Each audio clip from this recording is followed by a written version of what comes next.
Tästä pieni tämmönen ilmoitusasia. Muutaman sen tapainen ilmoitusasia olisi tässä ilmoitettavaa, että ajattelin sellaista juttua, että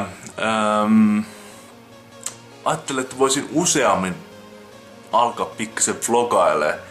Kun mä teen noita pelivideoita, niin siihen lisäksi alkaisin tekee vlogeja noin 1 video viikossa. Jos ei tuu mitään pelivideoa, niin ainakin saatte tietää tälleen näin face to face, että mitä helvettiä täällä niinku tapahtuu. Että miksi sitä uutta pelivideoa ei tullut?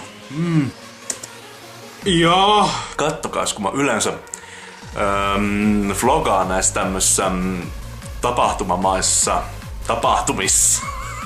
Yleensä näitä vlogeja, niin mä ajattelin, että jospa nyt alkaisi tekee vähän enemmän niinku näitä vlogeja silleen, niinku, että missä mennään, että mitä mulle kuuluu ja mitä teille kuuluu ja tälleen näin, että ei olla ihan niinku. Niin. Nää oli niinku sitten yön yli tuolla pakkasessa. No kumminkin. Ehkä toi tuli jotenkin epäselkeästi ja noin pitkästi sanottua toi ensimmäinen asia. Toinen juttu on se, että minä ulttis taas tässä tämmönen ulttis. Tässä näin tosiaan on tulos tonne Glorian Helsingin 4.4. olevaan YouTube-miittiin.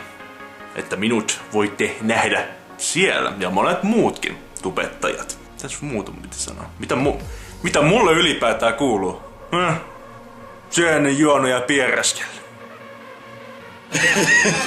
Mitä näissä vlogeissa yleensä tehdään? Näissä niinku puhutaan, jauhetaan paskaa teille. Mä en ole yleensä tottunut tämmöiseen. Mä vaan on tottunut kuvaamaan toisia lärviä, että hei, sano jotain hauskaa. Niin siinä se mun vlogaus on yleensä ollut. Sellaista se on yleensä ollut, niin en minä osaa.